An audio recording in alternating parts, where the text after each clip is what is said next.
picture, the first successful picture of a human, was actually one by Daguerre, and it was taken from his window. And so you create this this work through a window. Can you tell us more about this? So this installation is a compilation of all of the different apartments I've rented in Paris over the years. And I always rent the top floor because it has the best view. They used to call it the peasant quarters because the rich people didn't like those slanted ceilings at the top, so the maids, the servants lived up there. But it gave the best views of the city, which is this gorgeous view of the rooftops. And there is a book, I'm not sure where we put it. There's a very famous photograph called... We can see it after, or if you want to pass it around. It's called View of the Boulevard du Temple, Paris, by Louis Daguerre, from 1838. If you just want to pass that around. And that photograph became very iconic. So Daguerre and his business partner ended up selling the process for the daguerreotype to the people of France. It was kind of like when Kodak cameras came out, the Kodak Instamax cameras, things like that, where everybody could suddenly afford a camera and have one at their home. Of course, before the Kodak era and during the daguerreotype process era, the chemistry wasn't that sensitive, and so the exposures had to be really long. And for anybody that's studied the history of photography, you're probably familiar with a lot of wiggling and a lot of eyes moving. You had to have a really short exposure to get a good portrait, and that wasn't possible with the daguerreotype. So, and also you needed a lot of light. So interior shots didn't work, and portraits didn't work.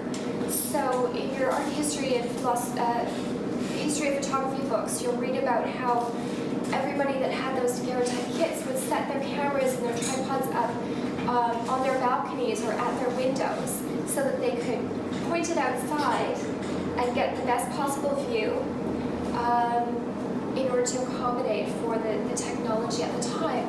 So from about 1838 to 1850, Parisian photographs were just a flood of images of rooftops and street scenes. So I call this projection homage to Daguerre.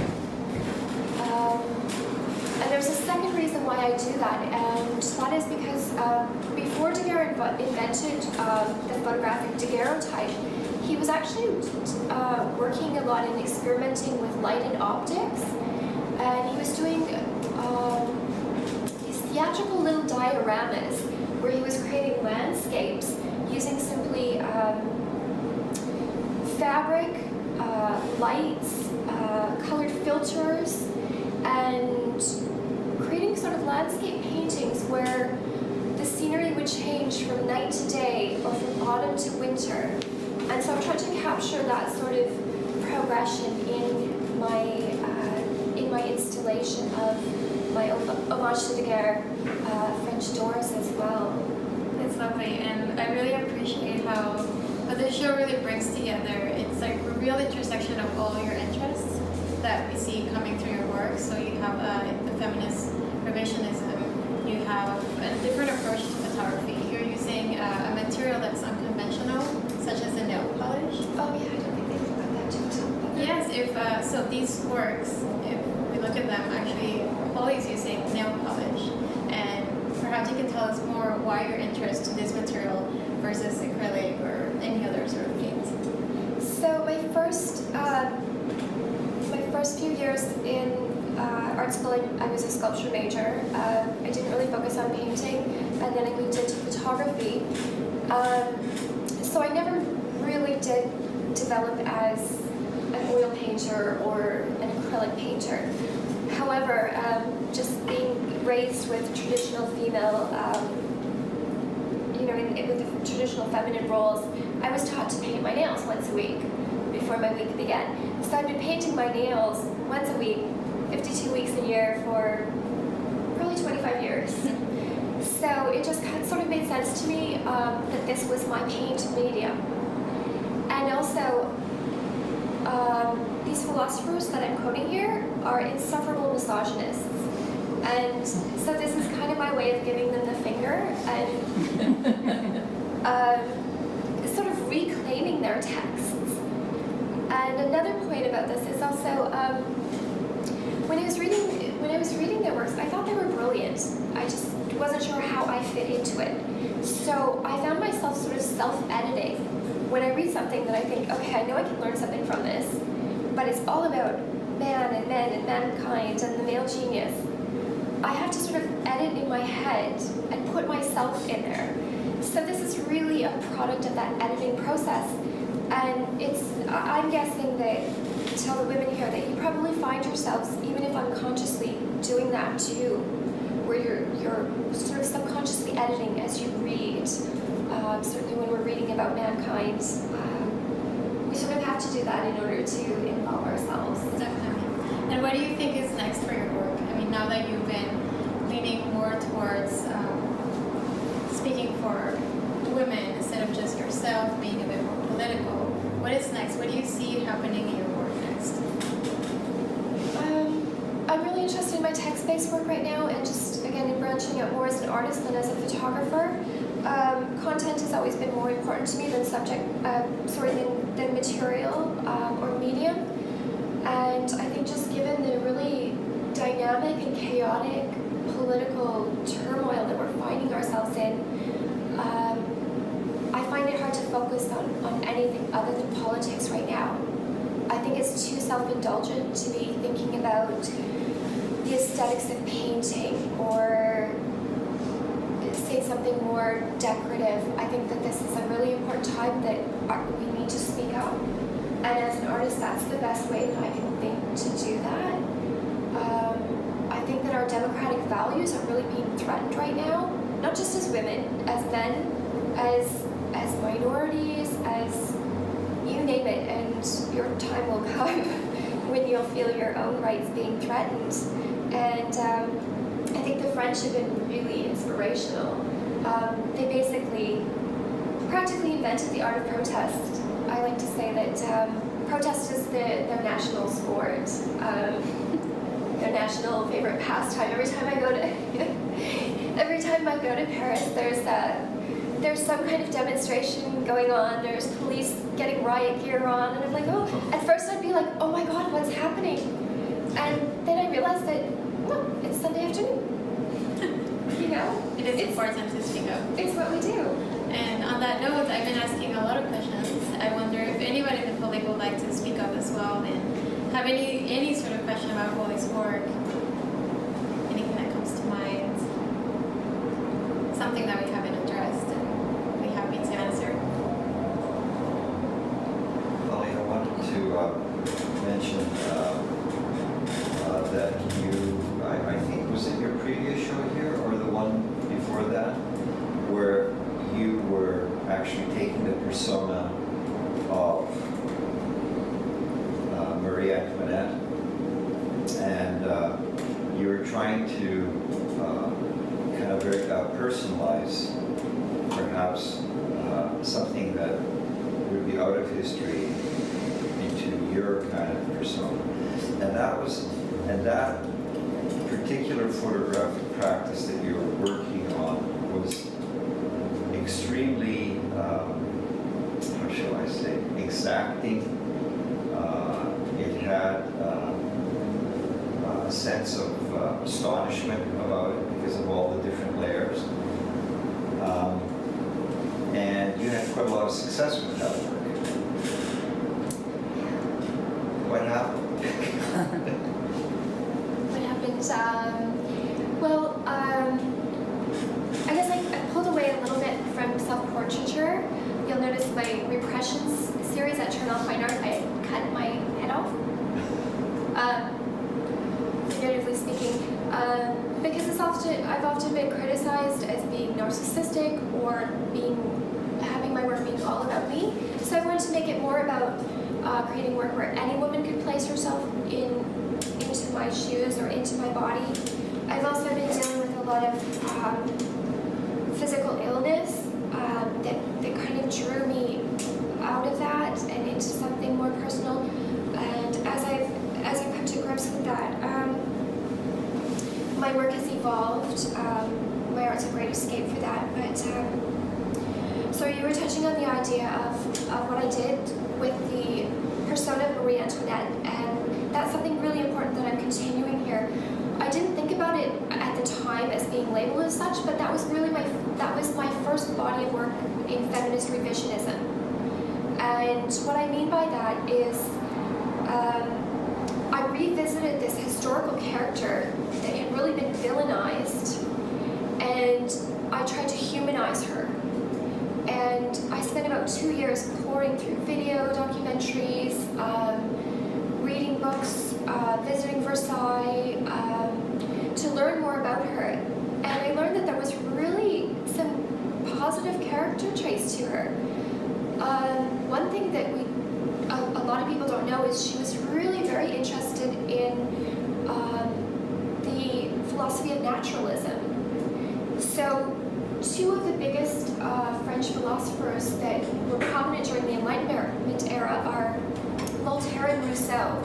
And Rousseau really advocated naturalism. So he talked about a number of things, the natural equality of men, that no man is born above another. But he also got down into nitty-gritty things like advocating women to breastfeed their own children. And Marie Antoinette was somebody that wanted to do that, and unfortunately it was considered very gauche at the time. So women would hire wet nurses to the point that they put themselves into debtor's prison just to have to try to pay for their wet nurse bills. It was like trying to buy a Louis Vuitton to keep up with the latest social trends, because that was the thing that was de rigueur to do at the time. And Marie Antoinette paid off all of those women's debts, and she issued sort of like a family allowance for any young families that were willing to breastfeed their own children. And these are the things that weren't used, that weren't put out there in public as much, but there's been women authors who've gone to the National Archives and have dug things like this out of history and brought them to the forefront.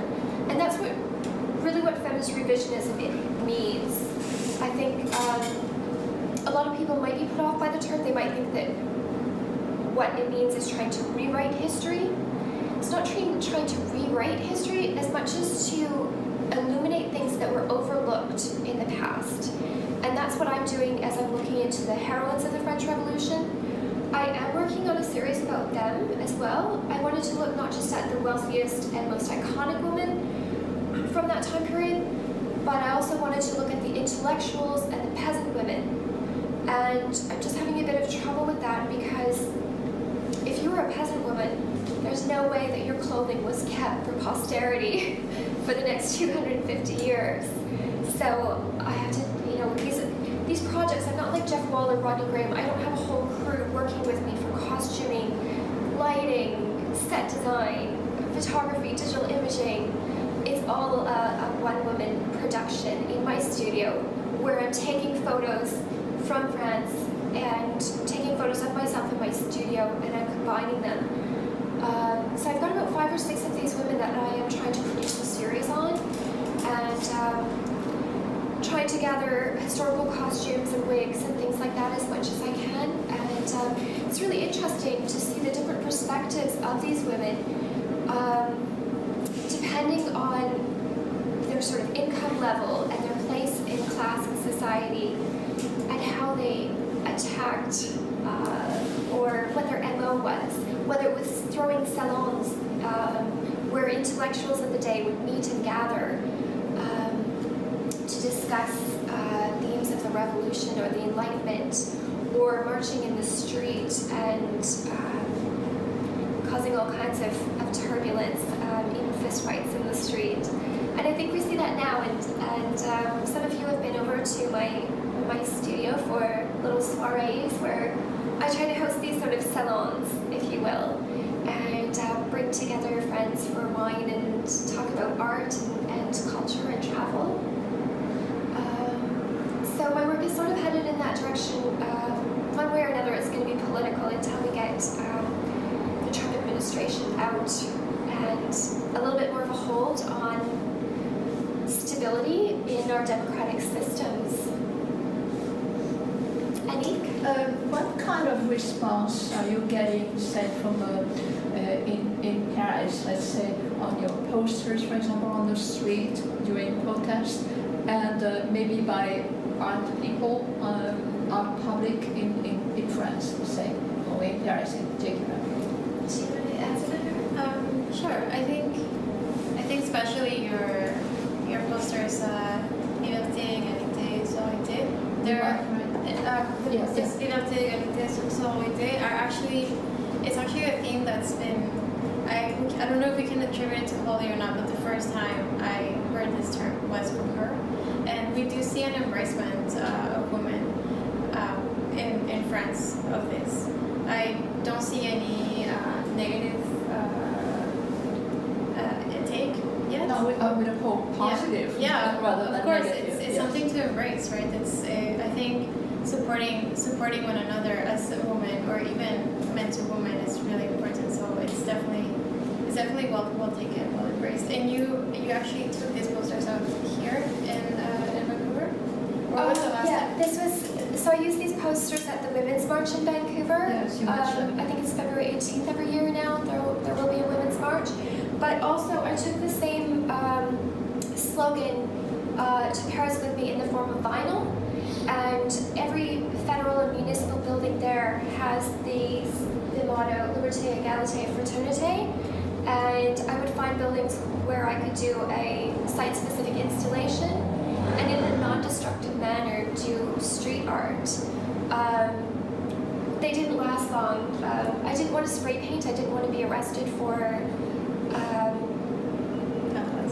vandalism, right? Not in France. Not in Paris. No, really? No. Oh, good No, to know. it's really embraced. That's good to know. But I had been in Paris during the summer in 2017 when I put those up in vinyl, and by the time I came back in late September, they were gone. So I did see some of them on Instagram by women in Paris. Also, I've been seeing people creating now T-shirts with this, and even a New York, a well-known male New York artist has just this past month or two created a work with the same. A Facebook friend of mine has created this work. So word is getting out there, and that brings to mind just the idea that this is very gender biased, and the reason for that is because of the bias of the original logo, motto. So ideally, it would be great if France did change it to say Liberté, Égalité, Unité, because it's really about all of us working together to uphold the democratic values of equality. I mean, just imagine, the very second word is equality, yet it only applies to half of the population. So just to point out the audacity of having a national motto that only applies to half of the population, I wanted to sort of turn it on its head and use the feminine equivalent. But ideally, I'm all for parity and unity. Yes? I just kind of wanted to go off those lines at the back. I'm an Anglophone as well, though, too. And the little that I learned about French that was interesting was just the genderization in language in general between feminine and masculine, and how verbs have a feminine and a masculine aspect to them. From what I know, that would be the masculine verb, but I'm not sure if there's like the feminine equivalent. Was that an intentional thing, or is that just me? The fraternité? Yeah. Yes, yeah, so... Well, but like even just,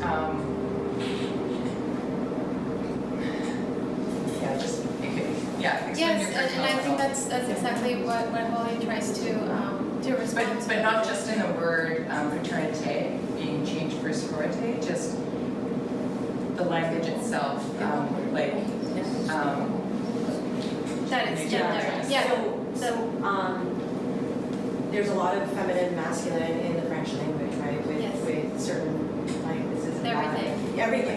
gender, yes. Like, So I guess what I'm trying to get at is fraternité, la fraternité, is that the word that is, like sororité is just Yeah, so the same thing. So fraternité is given to be understood as everyone, as it's brotherhood, right? So men are to be equal to men and help each other, such as a brother would to a brother.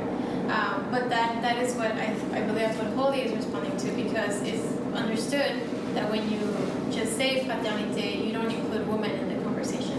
So, but I guess I'm going even further that, so like with the first word, liberté, like is there a feminine version of that word? No? No, these are nouns. Yeah, so, and that's where it's just like, as an Anglophone, I could just be completely misunderstanding. well, we have French people on the floor that would love To me, the word fraternité in French is almost equal to siblings. Like un lien fraternel means brothers and sisters. yes. So to me, that's what it is. And So maybe that was the old meaning. They just ignored women. But I don't think it was male versus as opposed to women. I think it was fraternel. We all brothers and sisters here. I think we could Kind of a plural to siblings. I don't know. I don't know for a fact. I'd like to comment on that. It's easy to think that when writing uses male terminology that they're referring to all of humankind. Unfortunately, if we look back at the Declaration of Rights of Man and of the Citizen, it's very specific about who that includes and who it excludes. And that's the origin of the motto of Liberté, Égalité, Fraternité. Those rights, the right to vote, etc., the right to own land, those rights were literally not given to women. They only meant men, and not even all men, only certain men. So if you were a servant, an immigrant, if you weren't a land-owning male, you were not entitled to the rights of that declaration. So it literally excluded them. Language is changing both in English and French. Right now, you have the foreman, we say foreperson. And the man used to mean human being. Of course, not a woman, but it includes a woman who try to avoid the word man now, and so on and so forth. I think it's very smart of you to reinterpret revision, as you say. You are revisioning the language, because again, fraternité to me is equality among women, but in the old sense. But you're very smart by saying, look, words are changed, and times have changed, and now when you should react to fraternité, because now you want women to be officially included. So it's very smart of you, I think. And so sometimes you have to make obvious statements like that. And like I said, I know that perhaps a misogynistic male might take this as an affront. And I suppose it's meant to be. It's meant to say, okay, you don't like it when we make it all about us. So why don't we make it parity or unity? Yes? Just to comment to that, I think that you could make it into égalité and unité, but would you even need to, because we all know the background to the statement. Like we know that it's égalité, so why bother making unité? Do we all know that, and do we question that? I want people to question it. As a historical fact. Yeah. As a historical, not historically that's what was said, that's what we're going on, right? So, I don't know if you even need to add anything. True. Yeah. I think really the most important of the democratic values is liberté and égalité.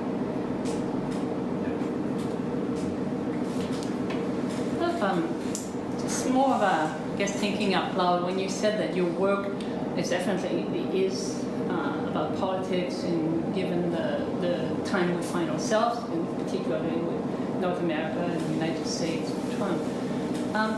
In looking back at the 70s, the women's movement in visual art and so on, there were a lot of women who worked with video, for example, and you had Jenny Walter, and you had even Judy Chicago, that kind of work. But then you also had Elizabeth Murray, and you had Susan Rothenberg, who did paintings that had nothing to do in a direct way about politics, and yet I feel that they were politics in the sense that they took their place in the museum world, in the art world, in having a practice that was their own without being overtly politicized. Is that really an indulgence? Like you said something about indulging in aesthetic and so on. Can we really separate them in such drastic way? So You're either in or you're out? No, I think it's going to be different for each woman, artist, writer, whatnot. For me, I just have a lot of passion for the women's movement because of the oppression that I faced, both as a woman and as a woman growing up in a poorer class, having to really fight for every opportunity, having to fight for respect, having to fight not just for equal pay, but for equal treatment when I walk into a store, a hospital, anything.